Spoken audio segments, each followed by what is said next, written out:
Chris, I want to thank you for joining us for another part of the Faces and Voices series. But I really want to start by saying welcome home. You're a graduate in 1991. Yes. And I think, if I remember correctly, you had not been on campus for a while. True.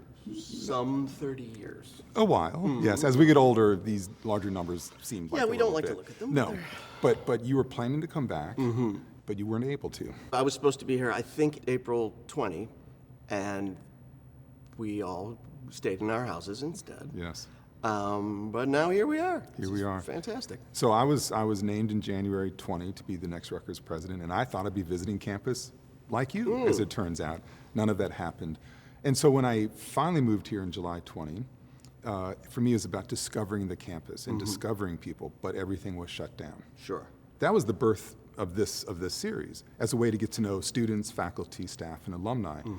But when we started filming it, all the alumni that we interviewed were right in New Jersey. Like, this was their home. You're coming to us from California. Yes. So this is you are disrupting a pattern, which I love. What I like to do. Yes. So why don't you tell us a little bit about how you ended up in what took you to California after having your Rutgers experience? Well, I had my Rutgers experience. I got out in 91. I was an English major, which I would recommend to everybody, but when you graduate with an English major, you don't go to one of the big English companies and get a job there. You're just sort of like, now what do I do? Can I interrupt you very quickly? Yes. So did you start as an English major? Yes. Okay, all right, so you went on straight through. I got tagged early on as that's what you're good at, and I at least proved I wasn't good at anything else. I don't know whether I was actually good at it, but I moved back with my parents to Buffalo, New York. That was only semi-successful. I moved to New Orleans primarily as, a thumbtack in a map that was far away. It's like, okay, I'll go there, recalculate, see what happens. Applied to graduate school from there, got into UC Davis, which is up in Northern California, went there, still did not really know what I was supposed to do with my life.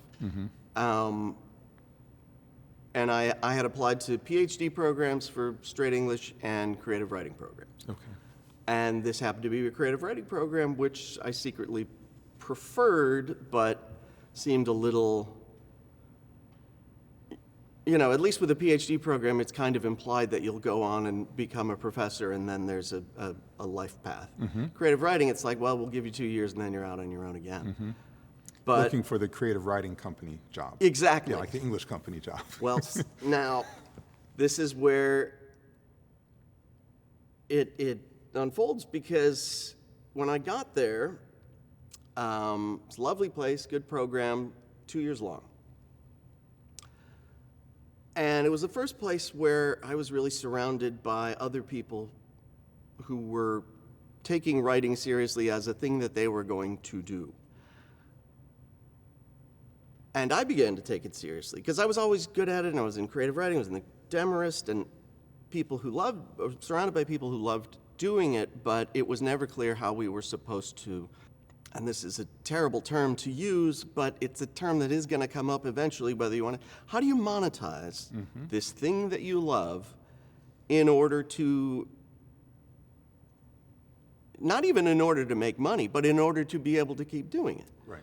I had made friends with another person in the program, Steve McFeely, who was in a similar place of, I like to write, I have some skills at it, I would like to keep writing, but it is not clear how that happens. And even in the best possible world, you write a novel, we met people who had written novels and gotten them published, and they probably netted about $5,000. And then you're like, well, let's see.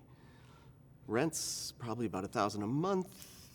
You're good for 5 months. Then you're going to write another novel. What's about 3 novels a year, and you can pay your rent on an apartment. We and everybody else in the program was looking around like, okay, how do you even write for money? Not even just fiction, but, and there were some people at the time, you still had catalogs which were Oh, yes. printed on paper, and you could write for catalogs. I feel like we need to make a break and tell the viewing audience, like in rocking chairs. Yes. This is what a catalog was, and we turned the pages. It was printed on paper, which was made from trees. Yes, exactly.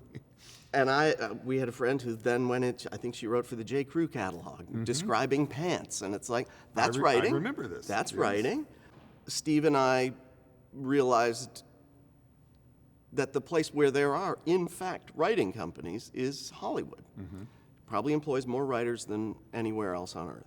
We decided, well, let's take a crack at that. It's a completely different practice than what we'd been doing. We started low. We saw Baywatch. Okay. And Baywatch had a script? exactly. It was like, okay, at the end it says written by Joe Blow. There were barely any words in that. It's mostly running. And someone wrote it. So we just decided, okay, let's sit here, let's plot out a Baywatch episode. And we did it together. Plotted out some Baywatches. They seemed about as good as anybody else's Baywatches. But we did, we wrote a couple episodes of Friends just to see if we could do that. And we sat down and wrote a terrible, terrible thriller. Now, you're bouncing around all these different genres. Yeah. I mean, a running show. Yeah, Baywatch, well, running, yes, swimming also. a comedy, and now a thriller. Yes. Now, was there a genre that you both specialized, or each specialized in at No. UC Davis, or okay? That early on, if you put yourself in a box, you're doomed. You should never put yourself in a box, but if early on you're like, I'm only going to write comedies, it's like, well, what if you're not good at comedies? Right. A lot of people write something, fall in love with it, think it's genius, hand it, and the person goes, this isn't genius, and then you're done. I'm not saying it's great to get feedback, but if you know it sucks, accept that, put it in a drawer, Put it in the drawer, right? and do something else. So we had another idea, and we wrote that. And we wrote it differently than the first one, so we were, it was a process of figuring out not only how do you write a movie, but how do we work together and not kill each other. And that one got us an agent, and it incrementally grew for 30 years until I flew here to talk to you. So you're a 17-year-old in Buffalo, New York. I am. How does Rutgers end up on your landscape? And then what is it, I mean, how does that happen, and how does that launch you? I cast a wide application net because I didn't know much. I knew I wanted to leave Buffalo. I knew I wanted a relatively traditional experience. But I'll also be perfectly honest with you, my grades were not so remarkable that I could just go, you know what, screw it, I'm going to Harvard. It's like, no, you're not. And I'm not comparing the schools, but like, I hadn't gone, I will turn myself into the perfect candidate. And so I found Rutgers in a brochure in the guidance counselor's office, liked what I saw, and came and visited it, also liked what I saw. But part of it was that it was, this big state school with little schools within it, with the college system. Right. It's terrifying. It's like, I haven't put any thought into this, and I'm supposed to define myself, and, it's just like, well, okay, there's a place where that can happen, and that isn't, like some schools want you to be formed before you get there. Right. And it's like, A, I'd be lying, but B, I'm not. And the Rutgers seemed, well, that's not the point. So, and I have to say, it is whoever did it, so many years ago, who gave a strange proper name to a state school. Every other state school is called the State University of Delaware, of New York. And they're great, but they, that's what they're called, and it doesn't seem interesting. Rutgers, you say that to people, and they're like, oh, I think that, that everyone has a different idea of it. And that works psychologically on a 17-year-old in Buffalo, too, where it's like, could be anything. You will write the story for that Yes, place. Yeah. and I will find out what it means. Yeah. It's not even a name you hear, It's just a strange series of sounds where it's like, Rutger Hauer and this school are the only two places. And Very different Rutgers. And he unfortunately has died. Yes. So it's Yes. you got it. You're holding the flag for that word. We will do that. Now, when you were here, let me ask another question. When you were here, English major, taking creative writing courses, you weren't taking filmmaking courses because there weren't any. Yes. So, look, universities change. Change is inevitable. Do you wish you had taken the filmmaking courses, or what are your thoughts? I think you're visiting a course like that today. I have been, and I'm very interested because I did not take any, and I didn't go to film school, and in some ways I wish I had, because there's a technicality to certain things. Like, I've toyed with the idea of directing, and I know emotionally how to do that, but I don't know anything about like lenses and things like that. And I do wish I had kind of sat in a class about aspect ratios for a while so I could know better what everyone else. Right. Because, I mean, that's the thing. You can write a script alone and you don't have to know anything about filmmaking. But to make a movie is this massive collaborative effort with all these experts. And I would like to be more conversant in what they do so that I don't seem, like an idiot or disrespectful in some way. Because one of the fascinating things about making a movie is watching these people take what I did, because we come first by necessity, and go, okay, it's this shot, this shot, this shot, and this shot. And it's like, how the hell did you do that? How does your brain work? So film school would have been great for that. You're known for telling stories about heroes. Yes. Most famously with the Marvel Comics universe. And, a few people have heard of it. A few people have watched those movies. They did okay. They did okay. Your break might come one of these days based on that. I can only hope. There's the Marvel Comics universe and Rutgers comic universe. Sebastian Stan, you might have heard of him. Has been part of your stories. So have you, this is a bit nerdy of me, but when you would get together as you're giving him, forgive me with my clumsy language, giving him lines or whatever the right thing to say is there, exactly how much time did Rutgers come up? Like most of the time, I guess, but constantly. Hey, you see those Scarlet Knights this weekend? There we go, yes. Well, some writers talk more to the actors than others. I tend not to. Because there's a real divide between what I do and what they have to do. And in a way, it is a handing off. And then they might have to change a thing, or they have to process it in their own way in order to be Bucky. Yes. And so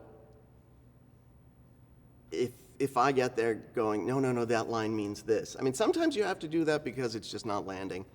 Also, I'm shy. They're very pretty people. Okay, so I'm getting it. You're not talking about Rutgers all the time. No, but I have spoken to him about it. I know he went to Mason Gross. After the initial conversation, it was always like, you're the guy I always see when they make me put on the metal arm. Right. He does. Right. I'm not there at other movies, but it's like every time there's a metal arm and a wig, that guy is there. I think I'm correct. You're meeting with students later on today. Yes. If you're going to tell them the thing, because they're going to want you to unlock the code. They are. Oh, sure. How are you going to handle that? What are you unlocking for them? If I was talking to a young writer, I would just say, write something that you can carry through to the end. An idea that works. It doesn't, and in fact, it might be better if this is not your favorite idea in the world. or Oh, this interesting. is not the story you were born to tell. If you want to write something that gets done, even if it's just getting your part done, it doesn't have to get made, take the idea that seems the most functional and is the least amorphous. We all want to write a movie about angst. But if that's all you got, wait a while. Right. I can only unlock the process for them. If you can do two things simultaneously that seem contradictory, is inspire and demystify. Okay. Because, you know, if somebody comes in and they're like, I wear a scarf and I only write on a mountaintop with 100-year-old whiskey, and it's like... That's what I do. Yeah, well, if it works, it works. But one, it's unsustainable, and two, it's like, well, I can't do that. I don't have a mountaintop. So all you need is a writing implement, be it a pen or a typewriter or a computer. And but also that it is worth doing. It is valid, and it's sometimes it even puts food on the table. Because it's so easy to lose confidence. Yes. I last night I had a bit of a like, oh, you know, I can't believe I let people read that folktale horror movie about my grandmother. You know, it's like, I'm such a loser. But it's like, okay, you just need to silence that for a while. There's a lot of interiority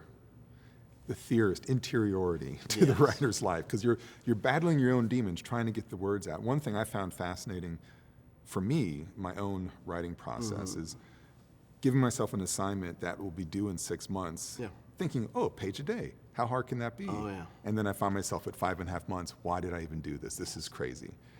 And then I find myself writing in longhand or writing on a tablet or, well, no typewriter, but, you know, just different. I'm going to write on yellow paper, or I'm going to do, you know, with that scarf. So there's different ways to unlock something. But I think it's personal, but it's also, there's a real dose of pragmatism in this. Like, you got to sit down. You got to do it. And sometimes, like, inspiration is probably the most dangerous thing. When people are like, I'm waiting for the muse. Waiting for it, yeah. Like, she's not coming. And Just like Godot. and if you do wait for it, you're gonna miss it. Yeah. Because, for instance, this thing I just wrote, whether it's, you know, it has many drafts to go before anyone can turn a camera on, but I didn't know how to end it. I had made a deal with Steve, because he's really the schedule maker, taskmaster of the team, and part of my fear was like, oh, if I do this alone, I'm just gonna blow it off. So I said, I need you to set me a schedule.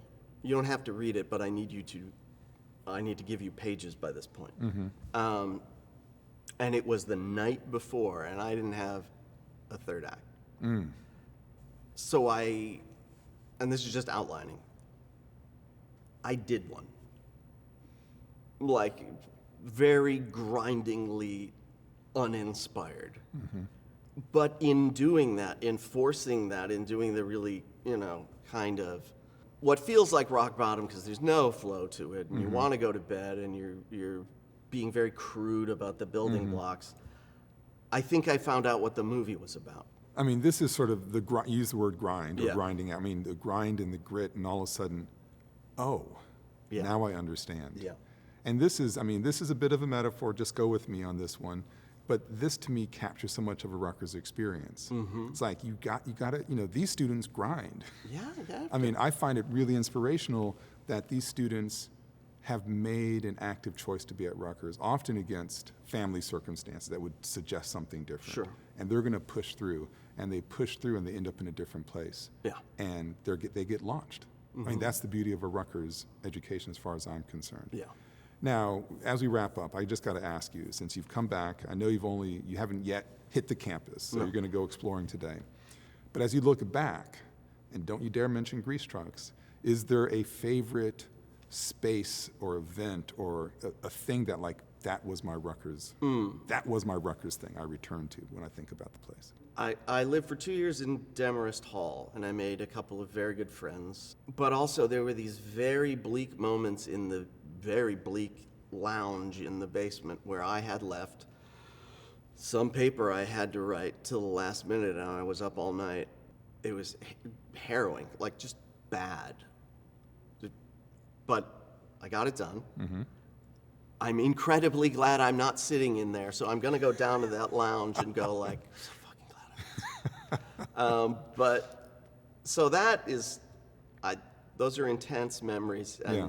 I mean, it's all the daily stuff. It wasn't like where someone, handed me the key to knowledge, but, and it isn't any one thing or any one class that's why it's so hard. People are like, oh, I don't need to go to college. I know everything I know. It's like, yeah, but it's not about that. Yes. It's like you've been released into the wild, but there's a fence around it. I get excited when someone says I'm undeclared. Mm-hmm. And I make sure to tell them out loud, yeah. I'm really happy for you. Yeah. Because some people have it figured out, most don't. And you should use these 4 or 5 years. You'll never be in a better place to go exploring. This is the whole point. Exactly. And then that process of exploration, you'll start to figure out. You may not actually figure it out, but you'll start to figure out that path. You'll start to figure out that you need to go back home for a little bit only to know that's really not the right thing for me anymore. Yeah. And that you're going to end up doing something else and go exploring. It's a place of creation. It's a place of creation, it's a place of exposure. Yeah. I don't even know if knowledge is the point. Don't tell the faculty that. No, No, I know exactly what you're saying. It's about growing a it's whole the whole person. thing, That's yeah. right. That's right. but I took some fantastic classes, and including, I would also say, don't just take classes in your major. Yes. At least Yes. for a while. That's right. Because I took some great things that really changed the way I think that didn't have anything to do with it. Took a linguistics class that was like, every English major should be made to take a linguistics class, because this is the tool that you are using for the rest of your life, and you don't understand it. And so if you're being, a jerk about grammar, it's like, no, it's an organic thing. Go over here to people who look at it from the other side. It's a completely different thing. But I still think about it. And those aren't, when someone's going, well, why should I go to college? It's because stuff you don't know That's is going to right. happen is going to happen.